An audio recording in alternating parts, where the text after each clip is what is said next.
नमस्कार, सुप्रभात. मी श्वेता. तुम्ही पाहताय न्यूज 18 लोकमत. बुलेटिनमध्ये तुमचं स्वागत. सुरुवातीला बातमी आहे पावसासंदर्भातली. मुंबईच्या उपनगरामध्ये पहाटे पावसानं हजेरी लावली. पश्चिम उपनगरामध्ये काही भागात पहाटेपासून पाऊस कोसळला आणि बोरिवली, मालाड, वांद्रे या परिसरात पावसाच्या सरी बरसल्या आहेत. मुंबईवरती पावसाचा शिडकावा झालेला असला तरी सगळ्यांनाच दमदार पावसाची प्रतीक्षा आहे. नेटवर्क 18च्या वरिष्ठ संपादक प्रीती सोमपुरा सध्या आपल्या सोबत फोनलाईनवरती आहेत आणि प्रीतीची संपूर्ण मुंबई आणि उपनगरामध्ये कधीपासून कशा पद्धतीने पाऊस सुरू आहे आणि सध्याची स्थिती काय? काल रात्रीपासून हा पाऊस सुरू आहे आणि आज दुपारी 1:30 वाजता जे आहे ते हायटाईड आहे. हायटाईड जे आहे ते 4.95 मीटरची हायटाईड आहे आणि सकाळपासून जे आहे ते पाऊस सुरू आहे आणि त्यामुळे जे आहे जुहू, सांताक्रूझ, बँड्रा, मलाड, गोरेगाव, कांदिवली, बोरिवलीमध्ये पाऊस काल रात्रीपासून सुरू आहे आणि त्यामध्ये जे आहे वेस्टर्न रेल्वेची ट्रेन आहे ते 5 ते 10 मिनिट उशिराने सुरू आहे आणि सेंट्रल रेल्वेची ट्रेन आहे ते 10 ते 15 मिनिट उशिराने सुरू आहे. जे वेदर डिपार्टमेंट असं सांगायचे आहे की मॉन्सून जे आहे ते महाराष्ट्रात आलेलं आहे आणि त्यामध्ये जे आहे आता जे पावसाची जी स्थिती आहे ते सध्या अशी आहे की रात्रीपासून पाऊस सुरू आहे आणि आज दुपारी जे आहे हायटाईड आहे 4.95 मीटर. जी प्रीतीजी, धन्यवाद या सगळ्या माहितीसाठी. तर आज हायटाईड देखील आहे आणि मुंबईमध्ये काल रात्रीपासूनच पावसानं हजेरी लावलेली आहे. मुंबईच्या उपनगरामध्ये ठिकठिकाणी उकड्यापासून नागरिकांना दिलासा मिळालाय आणि काल रात्रीपासून रिमझिम पाऊस सुरू आहे. मात्र अजूनही मुंबईकरांना दमदार पावसाची प्रतीक्षा आहेच.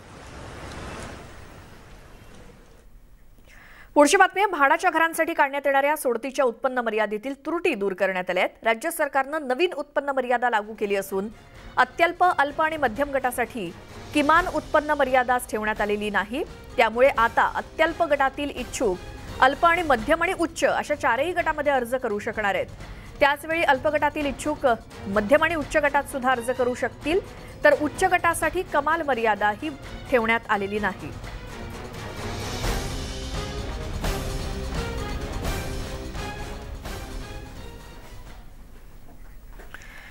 आता बातमी आहे एमपीएससीच्या विद्यार्थ्यांसाठी महत्त्वाची. एमपीएससीच्या विद्यार्थ्यांना आता परीक्षा देण्यासाठी कोणतीही मर्यादा राहणार नाहीये.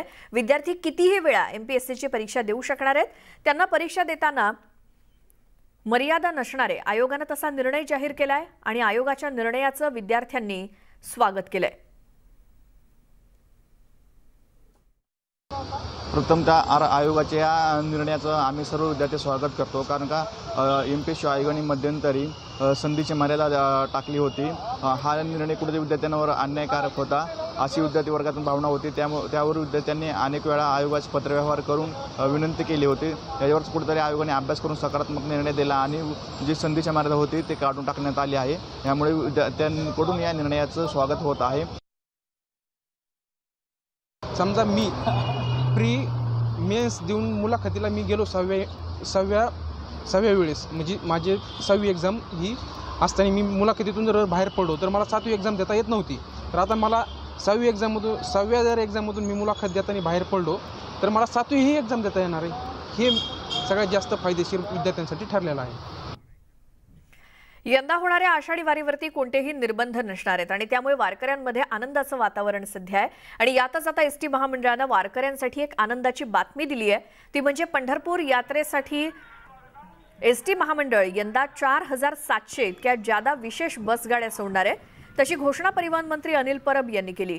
आषाढी एकादशीसाठी आणि वारीसाठी जादा बसेस 6 ते 14 जुलै रोजी धावणार आहेत. तसंच वाखरी रिंगण सोहळ्यासाठी 200 बसेस उपलब्ध करून देण्यात येणार आहेत.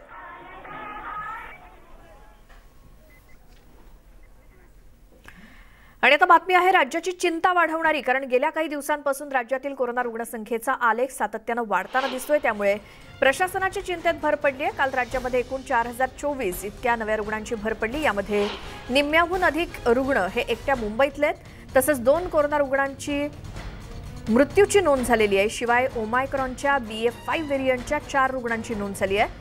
राज्यामध्ये सातत्यानं वाढणाऱ्या कोरोना रुग्णांमुळे चौथी लाट येते की काय अशी परिस्थिती निर्माण झाली आणि त्यातच शाळा आणि कॉलेजेस सुरू असल्यामुळे सुरू झालेली आहेत आता. त्यामुळे प्रशासनाच्या चिंतेमध्ये भर पडली आहे.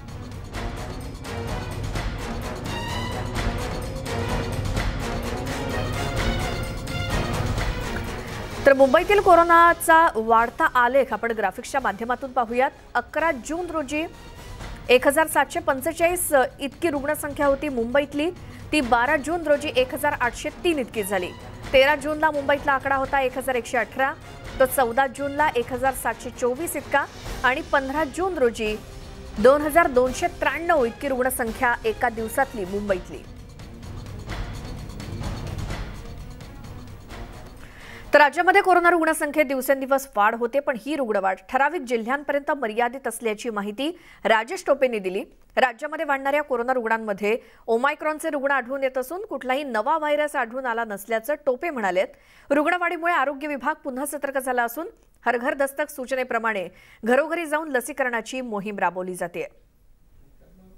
हाच आपल्या जिनोम सिक्वेन्सिंग मधला व्हायरस आहे जो काही त्या ठिकाणी BA4 आणि BA5 हे जे काही आपले सध्याचे या ठिकाणी जे काही व्हेरियंट आहेत त्याच्यात 2-3-4 लोकांचं BA4-5 अशा पद्धतीने सापडलेत, पण हे ओमायक्रॉनचेच व्हेरियंट्स आहेत. त्यामुळे नवीन कुठला तरी व्हायरस आलेला आहे अशातला कुठलाही सध्या प्रकार नाही. राज्यसभेच्या निवडणुकीनंतर आता विधान परिषदेच्या 10 जागांसाठीच्या निवडणुकीसाठी राजकीय घडामोडींना वेग आलाय. अवघ्या 5 दिवसांवरती येऊन ठेपलेल्या निवडणुकीच्या पार्श्वभूमीवर आघाडीमध्ये महत्त्वाच्या घडामोडी घडतायत.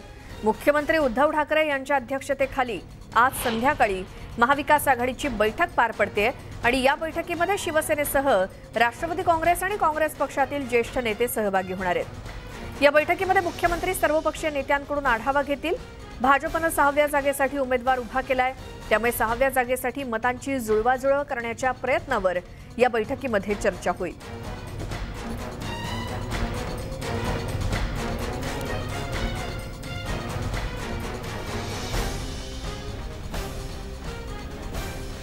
तर आगामी विधान परिषद निवडणुकीच्या पार्श्वभूमीवर आज भाजपची सुद्धा बैठक होते. दुपारी 12 वाजता भाजप प्रदेश कार्यालयामध्ये होणाऱ्या या बैठकीला देवेंद्र फडणवीस, प्रदेशाध्यक्ष चंद्रकांत पाटील आणि विनोद तावडे उपस्थित असतील. 6वा उमेदवार निवडून आणण्यासाठी या बैठकीमध्ये रणनीती आखली जाणार असल्याचं सांगितलं जातंय.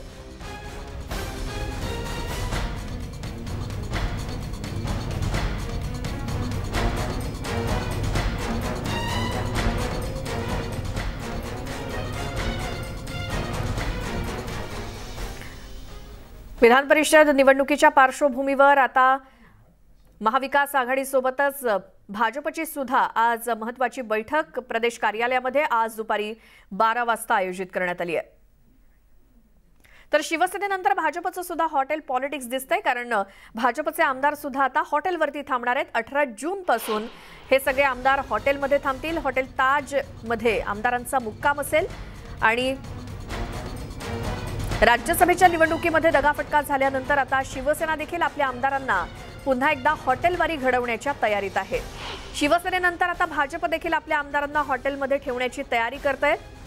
शिवसेनेचे आमदार हे पवईतल्या रेनिसन्स हॉटेलमध्ये मुक्कामाला असतील, तर भाजपचे आमदार हे ताज प्रेसिडेंटमध्ये वास्तव्यास असतील. त्यामुळे आता आमदारांची फोडाफोडी होऊ नये यासाठी दोन्ही पक्षांनी मोर्चे बांधणी सुरू केली आहे.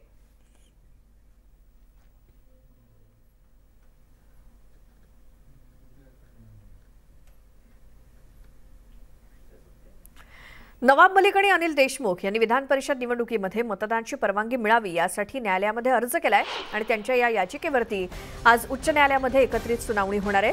विधान परिषद निवडणुकीत मतदानासाठी 20 जूनला जामीन मिळण्याची मागणी दोघांनी केली आहे. सध्या न्यायालयीन कोठडीमध्ये असलेल्या दोघांनी एका दिवसासाठी तुरुंगातून बाहेर येण्याची मागणी या याचिकेतून केली आहे आणि याच याचिकेवरती हायकोर्टामध्ये आज सुनावणी होणार आहे.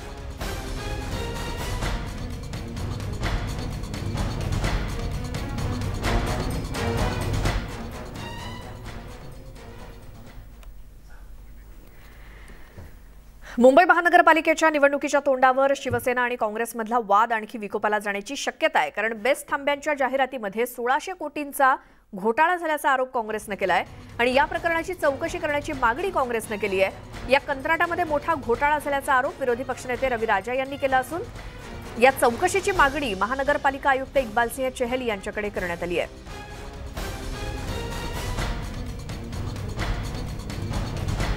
तर नेमकं हे प्रकरण काय आहे पाहूयात ग्राफिक्सच्या माध्यमातून। बेस्ट थांब्यावरती जाहिराती लावण्याच्या कंत्राटाची निविदा काढण्यात आली। यासाठी प्रोएक्टिव्ह कंपनीनं सर्वाधिक 2465 कोटींची बोली लावली। तरी देखील 861 कोटींची बोली लावणाऱ्या सिंगपोस्ट नावाच्या कंपनीला कंत्राट देण्याचा घाट घालण्यात आलाय आणि याची चौकशी करावी अशी मागणी रवी राजा यांनी महानगरपालिकेच्या आयुक्तांना पत्र लिहून केली आहे।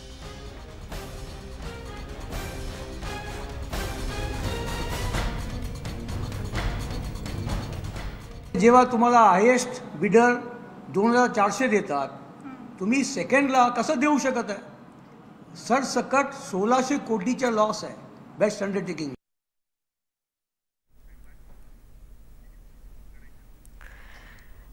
पुढची बातमी नॅशनल हेराल्डशी संबंधित आर्थिक गैरव्यवहार प्रकरणी काँग्रेसचे नेते राहुल गांधी यांची सलग तिसऱ्या दिवशी ईडीकडून चौकशी झाली। बुधवारी रात्री 9:15च्या सुमारास राहुल गांधींची चौकशी संपली आणि मोदी सरकारच्या धोरणांविरोधात राहुल गांधी सातत्याने टीका करत असल्यामुळे ईडीच्या माध्यमातून त्यांना लक्ष्य केलं जात असल्याचा आरोप काँग्रेसने केलाय।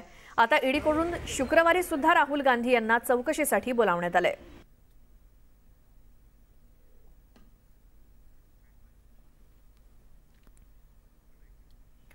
तर राहुल गांधींची चौकशी करून केंद्र सरकार सत्तेचा दुरुपयोग करत असल्याचा आरोप काँग्रेसने केलाय। केंद्रीय यंत्रणा भाजपच्या इशाऱ्यावरती काम करत असल्याचा आरोप नाना पटोलेंनी केलाय।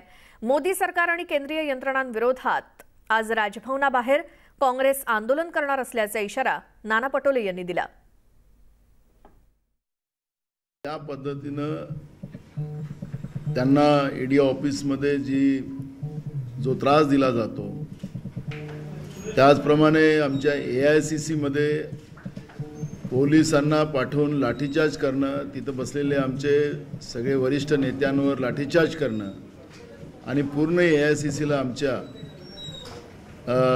पोलिसांचं त्या ठिकाणी तटबंदी करणं, एक प्रकारची हुकुमशाही व्यवस्था केंद्रातल्या भाजपच्या सरकारने या देशात निर्माण करून ठेवलेली आहे। या व्यवस्थेचं तीव्र शब्दामध्ये आम्ही निषेध करतो। राष्ट्रपती पदाच्या उमेदवारीचा प्रस्ताव हा राष्ट्रवादी काँग्रेसचे अध्यक्ष शरद पवार यांनी नाकारलाय। ममता बॅनर्जींनी बोलावलेल्या बैठकीमध्ये हा प्रस्ताव मांडण्यात आला होता, मात्र शरद पवारांनी तो नाकारलाय। या बैठकीमध्ये राष्ट्रपती पदाच्या निवडणुकीसाठी एकच उमेदवार देण्याबाबत एकमत झालंय। ममता बॅनर्जी यांनी दिल्लीमध्ये बोलावलेल्या बैठकीला 17 विरोधी पक्षांचे नेते उपस्थित होते। विशेष म्हणजे या बैठकीला आम आदमी पार्टी, BJD आणि TRS यांनी पाठ फिरवली। त्याचप्रमाणे ममता बॅनर्जी वगळता भाजप विरोधकांची सत्ता असलेल्या राज्यातील एकही मुख्यमंत्री या बैठकीमध्ये सहभागी झालेला नव्हता। ये आए 2-3 दिन हमारे हाथ में है, हम लोग इनसे पर्सनल कांटेक्ट करेंगे, उनकी राय क्या है वो देंगे और आज के मीटिंग का आउटकम क्या है वो भी उन्हें बताएंगे। Decided there will be only one consensus candidate, though I personally, even all the members of the meeting, they unanimously suggested Sharad Pawar's name, unanimously. If Sharad Pawar is agreed is okay, but he said he is not interested, but then we will do. So when he is not, if he is agreed, everybody will give him support, and if not, then the name should be come from the political parties. They will consult with others, and then it will be decided.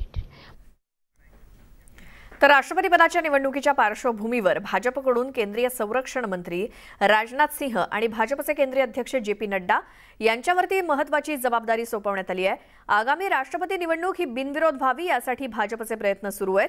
त्यामुळेच राजनाथ सिंह यांनी ममता बॅनर्जी आणि मल्लिकार्जुन खरगे यांच्यासोबत बुधवारी चर्चा केली आणि या बैठकीत मल्लिकार्जुन यांनी भाजपचा उमेदवार जाहीर झाल्यानंतर त्या नावावरती चर्चा करू असं राजनाथ यांना सांगितलंय।